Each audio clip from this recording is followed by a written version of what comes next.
اللہ رب العزت نے ہم انسانوں کو پیدا کیا، اور سب سے پہلے ہمارے باپ آدم علیہ السلام کو اللہ نے پیدا کیا، اور انہیں جو سب سے پہلے نعمت اللہ نے دی وہ علم کی نعمت تھی۔ علم کی نعمت اللہ نے آدم علیہ السلام کو عطا کی، علم الاسماء اللہ نے عطا کیا، وعلم الآدم اسماء کلھا، اللہ نے علم الاسماء سارے چیزوں کے نام آدم علیہ السلام کو بتلا دیے، اور اسی علم کی وجہ سے اللہ نے فرشتوں سے سجدہ بھی کروا لیا۔ آدم علیہ السلام کو یا انسانوں کو یہ فضیلت اللہ نے عطا کی کہ فرشتوں نے ان کو سجدہ کیا ہے، تو گویا کہ علم کی تاریخ اتنی پرانی ہے جتنی پرانی انسان کی تاریخ ہے۔ آدم علیہ السلام تنہا ایک طالب علم تھے، اور آپ کا معلم خود رب العالمین تھا۔ اس سے پتہ چلتا ہے کہ اگر ایک بچہ بھی پڑھنے والا ہو تو وہ گویا ایک مدرسہ کی طرح ہے، اس کو بھی تعلیم دی جا سکتی ہے۔ یہ علم کی اہمیت ہے۔ رب العالمین سب سے پہلا معلم اور سب سے پہلے شاگرد اور سب سے پہلے طالب علم آدم علیہ السلام، اللہ نے یہ آپ کو علم سے نوازا، اور علم وہ دولت ہے جس سے ایک انسان اور ایک حیوان میں فرق ہوتا ہے۔ علم ہی وہ ورثہ ہے جس کے وارث انبیاء کرام ایک کے بعد دیگرے بنتے چلے آئے۔ انبیاء کرام علم کے وارث بنتے چلے آئے، اور انبیاء کرام کے وارث علماء اور علم دین حاصل کرنے والے بنتے چلے آئے۔ اسی لیے اللہ کے رسول صلی اللہ علیہ وسلم نے فرمایا انما العلماء یا ان العلماء ورثۃ الانبیاء، علماء انبیاء کے وارث ہیں۔ وَإِنَّ الْأَنْبِيَاءَ لَمْ يُوَرِّثُوا دِينَارًا وَلَا دِرْهَمًا، اور انبیاء ورثے میں مال و دولت دینار و درہم چھوڑ کر نہیں جاتے ہیں۔ انما ورثوا العلم، انبیاء علم کا ورثہ چھوڑ کر جاتے ہیں۔ فمن اخذ او اخذه اخذ بحظ وافر، جس نے علم لے لیا اس نے ایک بہت بڑے قیمتی متاع کو پا لیا۔ تو اسلامی بھائیوں، علم دین بہت ہی اہم ہے۔ اسی علم دین کے اور کہہ لیجئے کہ علم کے حصول کے لیے اللہ نے جب اپنے آخری نبی پر وحی کا آغاز کیا تو لفظ اقرا سے کیا۔ اس سے پتہ چلتا ہے علم کی بڑی قیمت ہے، بڑی اہمیت ہے، اور نبی صلی اللہ علیہ وسلم علم وحی کو حاصل کرنے کے لیے جو شوق دکھلاتے تھے، جو ذوق دکھلاتے تھے کہ آپ جلدی جلدی زبان کو چلانے لگتے تھے۔ اسی لیے اللہ رب العالمین نے کہا لا تحرک بہ لسانک لتعجل بہ، آپ زبان کو جلدی جلدی حرکت مت دیجئے کہ جلدی جلدی سے یاد کر لیں۔ نبی صلی اللہ علیہ وسلم کی تمنا ہوتی تھی کہ اس علم میں سے کہیں ایک نقطہ چھوٹ نہ جائے، کوئی کلمہ چھوٹ نہ جائے، اس لیے جلدی سے زبان چلاتے تھے۔ تو اللہ نے کہا نہیں، آپ مت چلائیے، ہم آپ کے دل پہ جما دیں گے، آپ کے دل میں بیٹھا دیں گے۔ تو نبی صلی اللہ علیہ وسلم بہت حریص تھے علم دین کے۔ اسی طریقے سے موسیٰ علیہ السلام کو دیکھیے، جب پتا چلا کہ ایک بندہ اور ہے جو کونی علم رکھتا ہے، شرعی علم تو میرے پاس ہے لیکن کائنات کا علم اللہ نے اسے دے رکھا ہے، تو علم دین علم حاصل کرنے کے لیے موسیٰ علیہ السلام میلوں کا سفر کر کے گئے، تھک بھی گئے۔ لقد لقینا من سفرنا ھذا نصبا، اللہ نے قرآن میں بیان کیا کہ موسیٰ علیہ السلام کہنے لگے میں تو بڑا تھک چکا ہوں۔ میلوں کا سفر کر کے علم دین حاصل کرنے کے لیے گئے، اور وہاں جا کر کے جب اپنے استاد کے پاس پہنچے، عموماً خضر نام لیا جاتا ہے، خضر علیہ السلام کے پاس جب پہنچے تو خضر علیہ السلام نے ایک شرط لگا دی، میرے پاس اگر علم حاصل کرو گے تو جو کچھ میں کروں گا تم پوچھو گے نہیں، جو کچھ میں کروں گا تم پوچھو گے نہیں، اللہ ہے کہ میں واضح کر دوں۔ موسیٰ علیہ السلام جب ان کے ساتھ جانے لگے اور خضر علیہ السلام نے جب ایک بچے کو مار ڈالا تو فوراً پوچھ بیٹھے، ایک کشتی توڑ دی تو پھر فوراً پوچھ بیٹھے، جبکہ خضر علیہ السلام نے کہا تھا کہ کچھ پوچھو گے نہیں، لیکن وہ پوچھتے رہے۔ اسی طریقے سے جب ایک دیوار سیدھی کر دی تو پھر پوچھ بیٹھے کہ آپ نے یہ دیوار کیوں سیدھی کی ہے۔ 3 دفعے موقع دیا۔ خضر علیہ السلام نے پہلے ہی شرط لگا دی تھی کچھ پوچھو گے نہیں، میں خود واضح کروں گا، لیکن موسیٰ علیہ السلام صبر نہیں کر سکے، بار بار اصول توڑتے رہے۔ 3 بار ان کو چانس دیا گیا، اس کے بعد کہہ دیا گیا اب ہمارے اور تمہارے درمیان جدائی، تم صبر نہیں کر سکتے ہمارے ساتھ رہ کر کے۔ تو اس سے پتہ چلتا ہے کہ اگر استاد پڑھانا چاہے ایک مدرسے میں، ایک اسکول اور یونیورسٹی میں اگر تعلیم ہوتی ہے، وہاں اگر کچھ اصول بنایا جائے تو ایک بار، دو بار، تین بار موقع دیا جاتا ہے، لیکن بار بار کوئی اصول توڑتا رہے تو ایسے طالب علم کو نکال دیا جاتا ہے۔ اسلامی بھائیوں، تو بہرحال موسیٰ علیہ السلام نے لمبا سفر کیا علم دین کے لیے اور بڑی مشقت برداشت کی۔ تو اسی طریقے سے صحابہ کرام جب تک نبی صلی اللہ علیہ وسلم باحیات تھے، آپ کی صحبت، آپ کی رفاقت میں رہتے تھے، آپ سے چمٹے رہتے تھے، یہاں تک کہ ابو ہریرہ رضی اللہ عنہ امام المحدثین ہیں، امام المحدثین ہیں، وہ آپ کے حیات طیبہ کے آخری لمحے تک آپ کے ساتھ چمٹے رہے اور علم دین حاصل کرتے رہے۔ اسی طریقے سے مفسر قرآن، ترجمان القرآن عبداللہ بن عباس رضی اللہ عنہ، یہ بھی بڑے بڑے علماء صحابہ کے دروازے پر، جہاں ان کی جوتیاں ہوتی تھی وہاں پڑے رہتے تھے،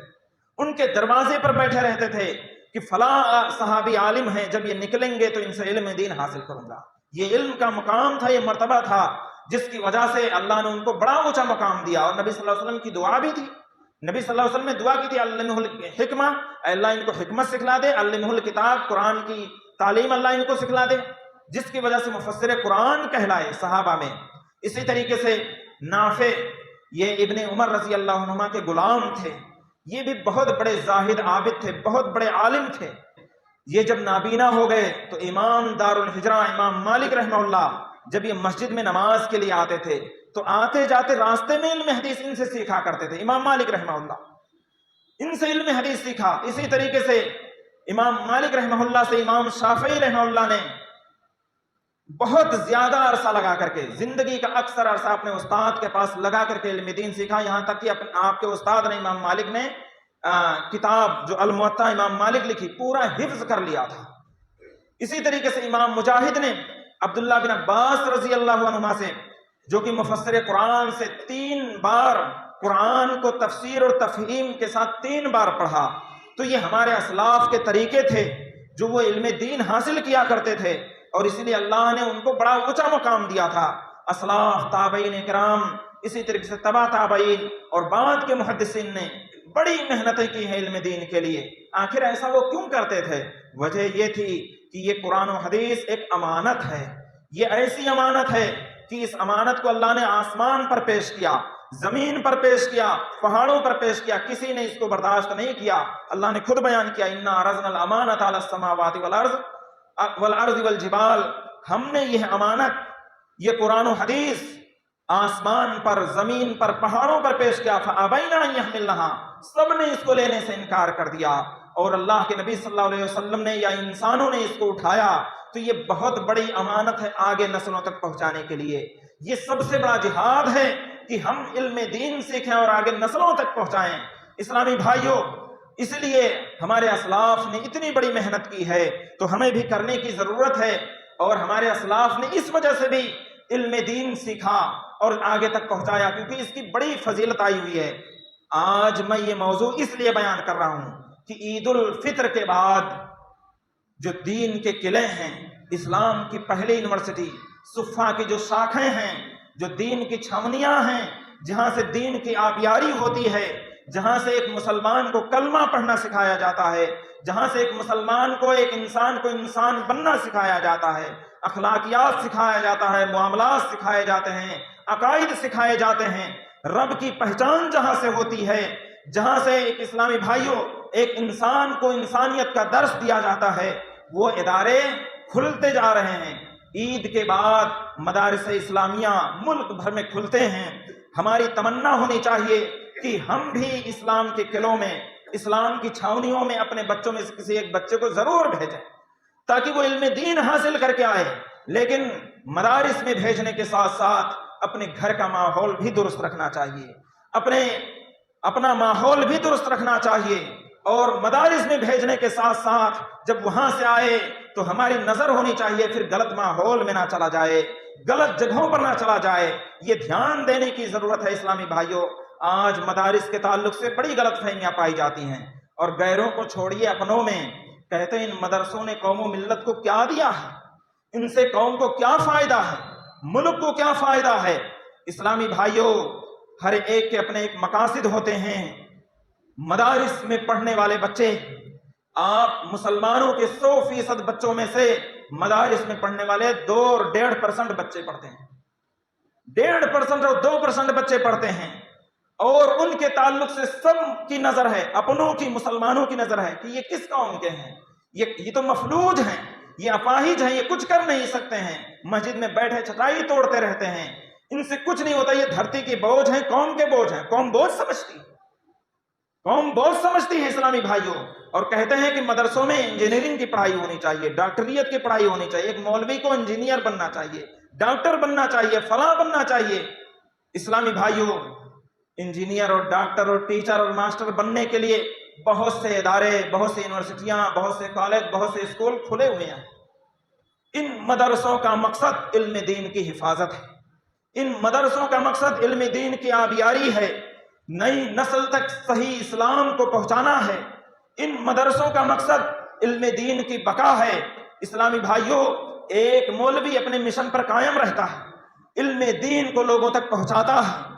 اپنی طاقت کے مطابق خود بھی عمل کرتا ہے۔ میں ان علماء کی بات نہیں کر رہا ہوں جن کے تعلق سے اللہ کے رسول صلی اللہ علیہ وسلم نے کہا، من طلب العلم لیجاری بہ العلماء او لیماری بہ السفہاء او لیصرف وجوہ الناس الی یدخلہ النار، کہ جو علم اس لیے حاصل کرے کہ بڑے بڑے علماء کا مقابلہ کرے، اپنے آپ کو بڑے علماء کے برابر گردانے، بے وقوفوں سے جا کر کے بحث و تکرار کرے، اسی طریقے سے لوگوں کو اٹریکٹ کرنے کے لیے، لوگوں کو کے چہرے کو اپنے آپ کی طرف پھیرنے کے لیے، یہی اس کا مقصد ہو، اس لیے علم دین حاصل کرے، اللہ ایسے شخص کو جہنم میں داخل کرے گا۔ علم دین کی آبیاری کے لیے، جو نئی نسل تک علم دین کو پہنچانے کے لیے علم سیکھتا ہے، ان علماء کی میں بات کر رہا ہوں جو اپنے آپ کو بڑا گرداننے کے لیے، اپنے آپ کو لوگوں میں نمایاں کرنے کے لیے لوگوں سے بحث و تکرار کرتا پھرے، ایسے علم کی بات نہیں کر رہا میں، جو صحیح سے اخلاص کے ساتھ علم پہنچاتے، ایسے عالم کی بات کر رہا ہوں۔ تو اسلامی بھائیوں، کہنے کا مطلب یہ ہے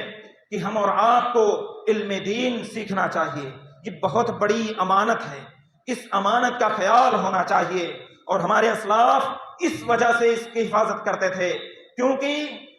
قرآن کی ایک آیت ہے، قل هل يستوي الذين يعلمون والذين لا يعلمون، جیسے رات اور دن برابر نہیں، آسمان اور زمین برابر نہیں، ایمان اور کفر برابر نہیں ہے، ایسے علم اور جہالت برابر نہیں ہے، علم اور جہل برابر نہیں ہے، عالم اور جاہل برابر نہیں ہو سکتے۔ اللہ نے خود کہہ دیا، قل کہو، کیا عالم اور جاہل برابر ہو سکتے؟ کبھی نہیں ہو سکتے۔ اسی طریقے سے جو لوگ اہل علم ہوتے ہیں، اللہ کا خصوصی کرم، خصوصی توجہ، خصوصی خیر و بھلائی ان کو حاصل ہوتی ہے۔